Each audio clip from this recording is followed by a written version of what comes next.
Welcome to Bucknell University.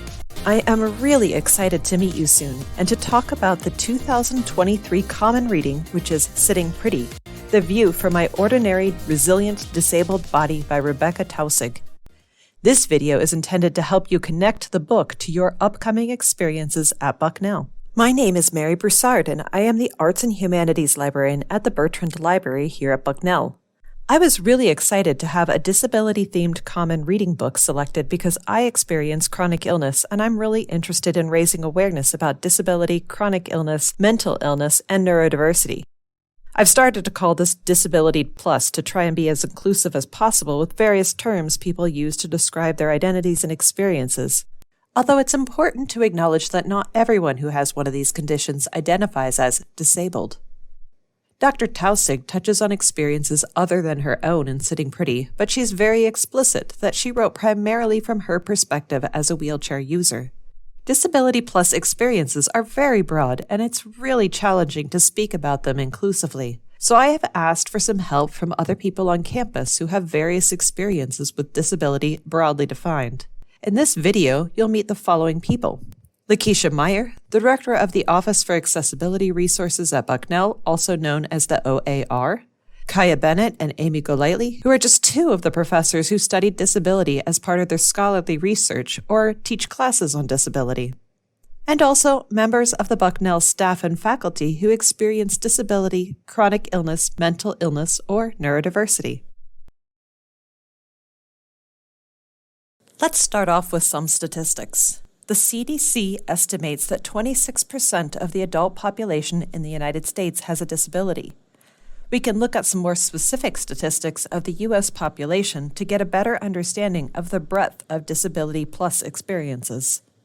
6% are deaf or hard of hearing. 5% have significant difficulty seeing even with glasses.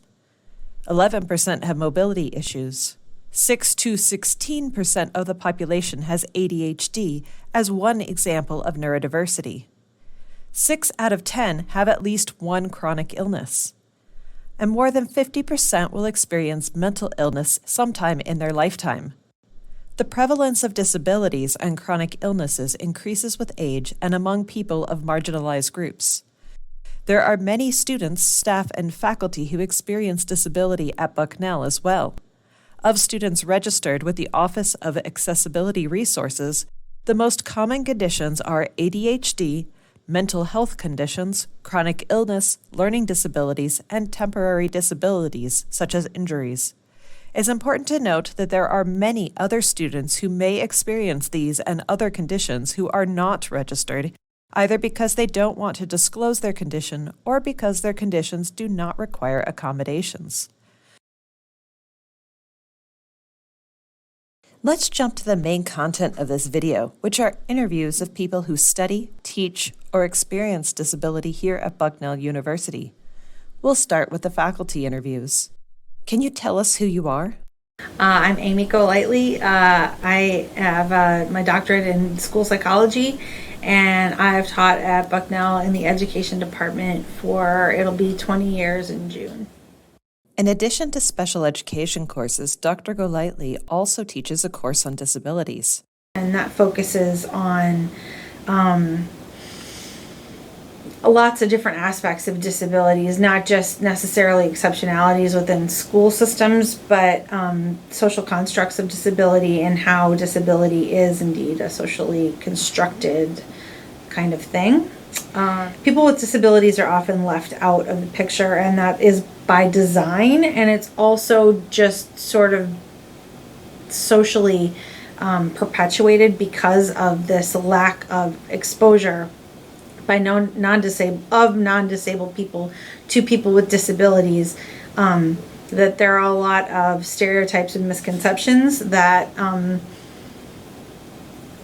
are prevalent, I guess, and so prevalent really that they're almost uncritically accepted.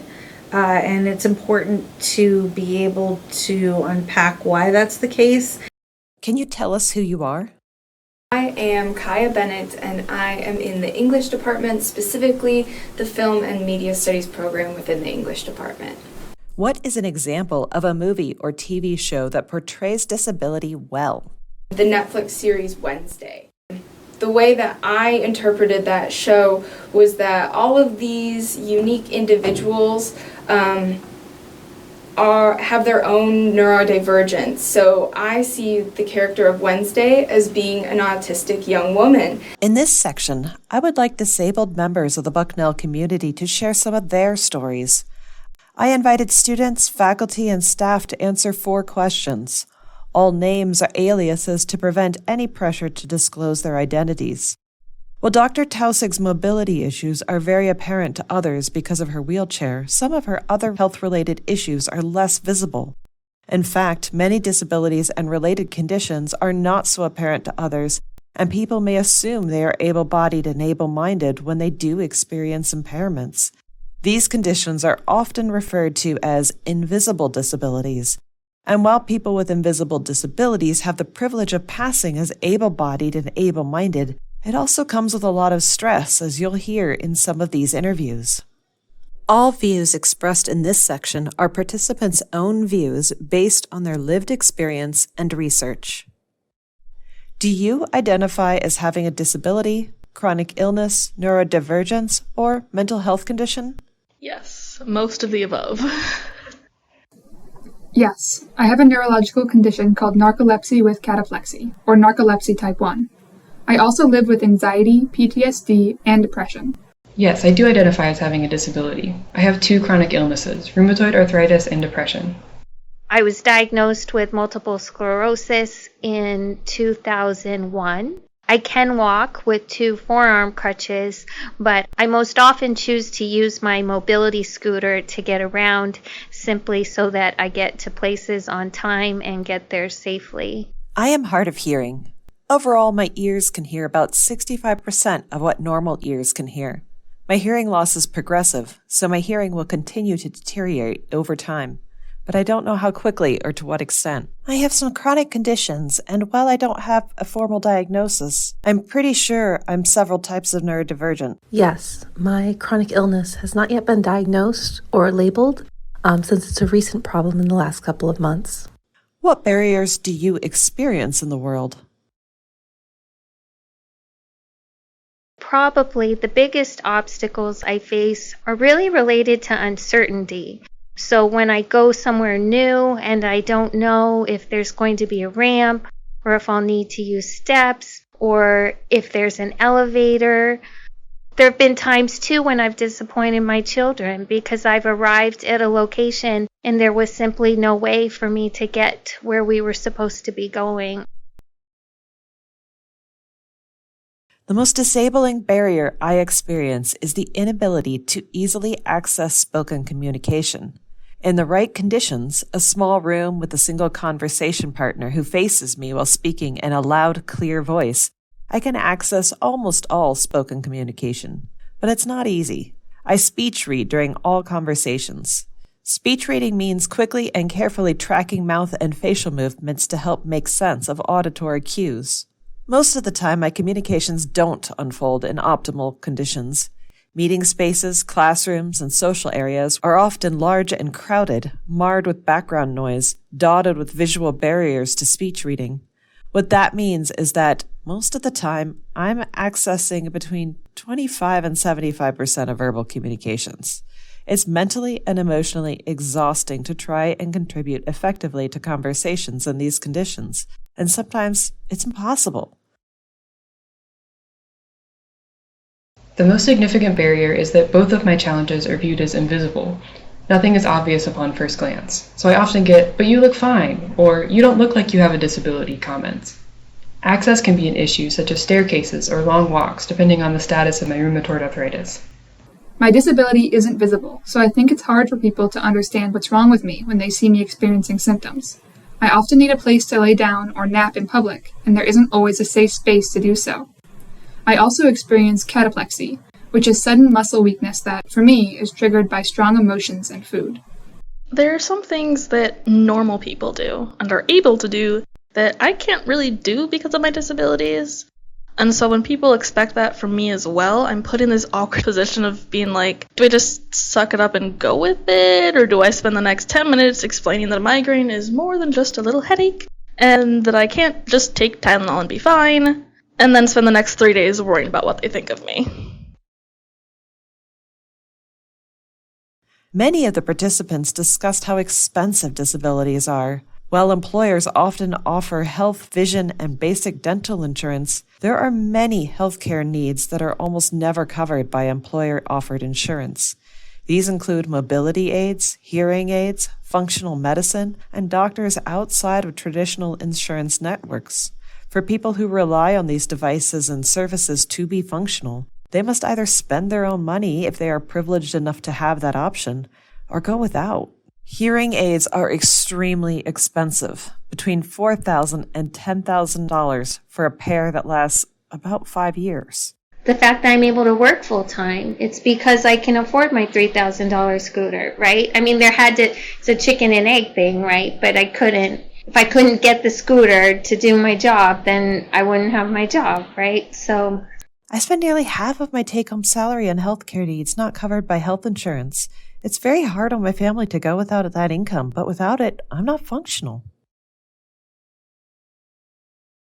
And I haven't faced so much actual stigma and negative effects because of my disabilities, but there's a lot of imagined stigma that I'm thinking about in my head constantly. If I take time off because I physically just can't do things, what are people going to think of me? Are they going to think, oh, I'm young, I'm just lazy, I don't want to work? But it's not that, it's that I physically can't do things.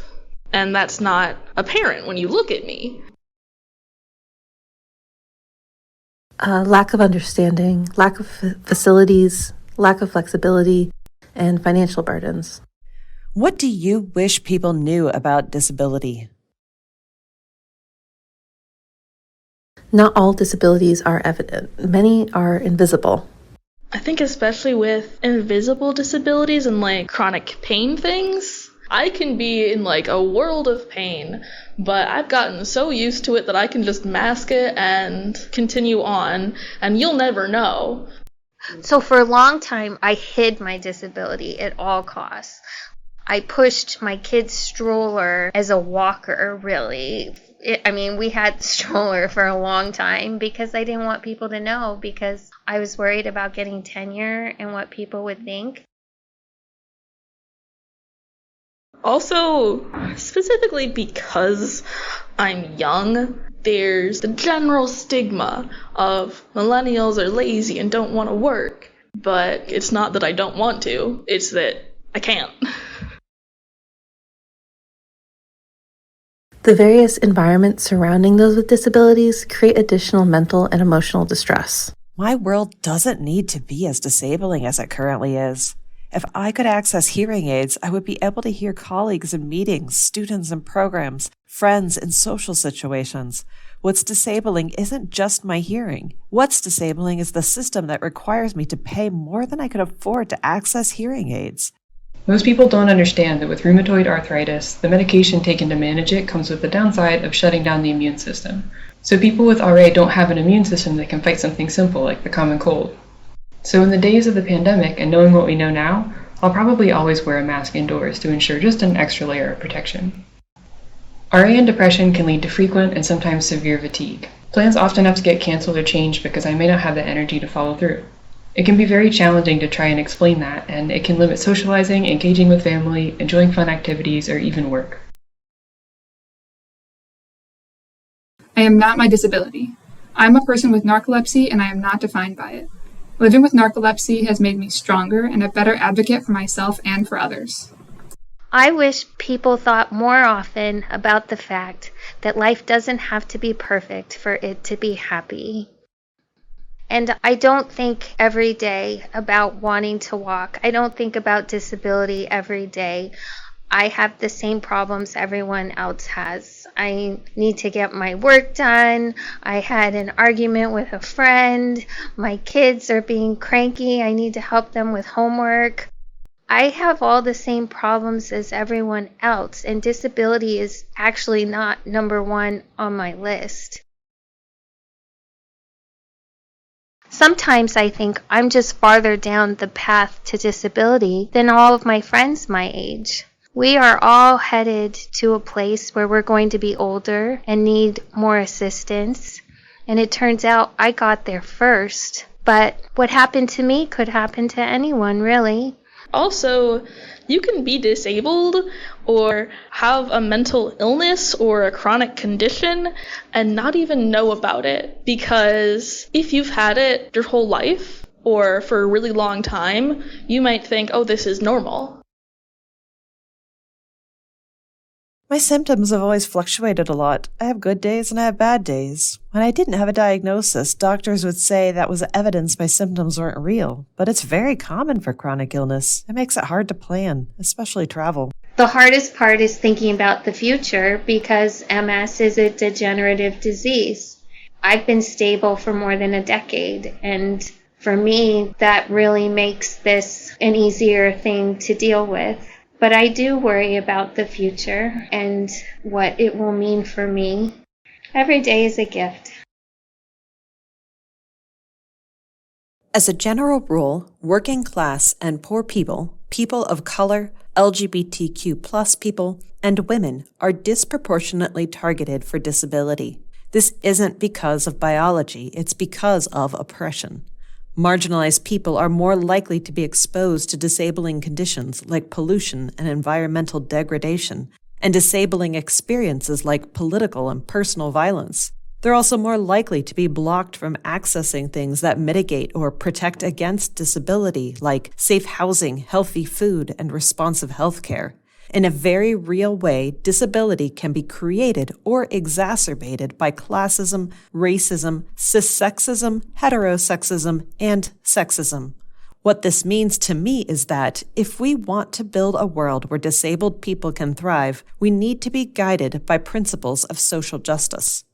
Once a condition or disability has been communicated, it's important to treat the impacted individual with equity, provide the resources or accommodations needed without creating additional barriers or anxiety. Since medical information is protected, many people with invisible disabilities try to navigate the learning experience on their own. Since disabilities are kept hush-hush, many people miss out on the opportunity to learn from someone else that has navigated a similar situation and gain at least an ally. What does disability pride mean to you? It means acknowledging my disability and not allowing it to control my self-esteem. Disability pride, for me, currently seems harder to achieve.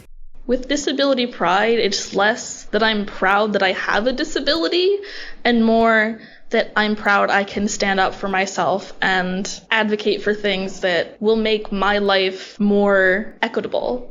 I'm proud that I've learned to be able to take a step back and say, okay, I need to take time to rest and recover for myself, and then I will be able to do these things. And that's something that I'm proud of. It took me a really long time to even accept my own limitations. So in one sense, the pride comes from learning to accept the diagnosis and learning how to manage it. I don't feel ashamed to address either of the issues, and I'm not afraid to talk about it. I guess if I have disability pride, it's in wanting to say, don't underestimate me. I can do everything, really, that I could do before. I think pride emerges from community. Deaf folks, for example, are renowned for deaf pride, but that's because deaf folks often coalesce into strong, vibrant communities around a shared language. I'm not profoundly deaf. More importantly, I think, I don't know ASL. So I'm not part of those communities. I don't live in the deaf world. I live in the hearing world. And there's no pride for me here. I think the disability community is amazing. I watch people online help each other and advocate for themselves and others. They're loving, courageous, creative, generous, resilient, in all the best possible ways. What I feel when I watch these amazing people in action is disability pride. Finally, let's talk to Dr. Lakeisha Meyer about the Office of Accessibility Resources. The Office of Accessibility Resources ensures equal access to all aspects of the university to students who have disabilities. Students with disabilities represent approximately 18% of Bucknell students. Most of these students include disabilities related to neurodiversity, chronic illness, and other types of disabilities. The number of students registered with the Office of Accessibility Resources only reflects the number of students who have self-disclosed that they have a disability. There are many other students on campus who may not disclose because either they don't need accommodations or perhaps they're resistant because of the stigma around disability. As the stigma around disability decreases, we're seeing more students who are willing to identify as having a disability, but also seek support from each other. One result of this is the establishment of a chapter of the DREAM organization on campus. DREAM stands for Disability Rights, Education, Activism, and Mentoring. This organization would be student-focused, run by students, and would be a part of a national organization, and we would have our own chapter here on campus. If you are a student with a disability and are interested in resources, support, or need accommodations, you should reach out to the Office of Accessibility Resources, and you may also be interested in the DREAM organization. You can also reach out to the office to be connected with the students who are organizing that. There are also many other services around campus that help all students be academically successful, and they can also help provide specialized support for students with disabilities. These include, but are not limited to, academic coaching, tutoring, counseling, and library support.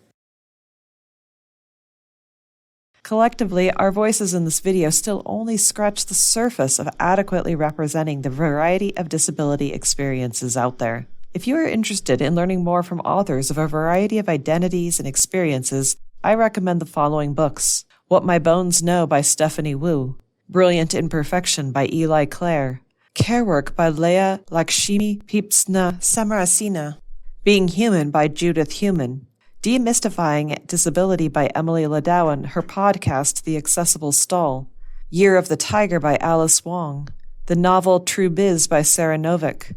The Bertrand Library has all of these books available either in print or as ebooks.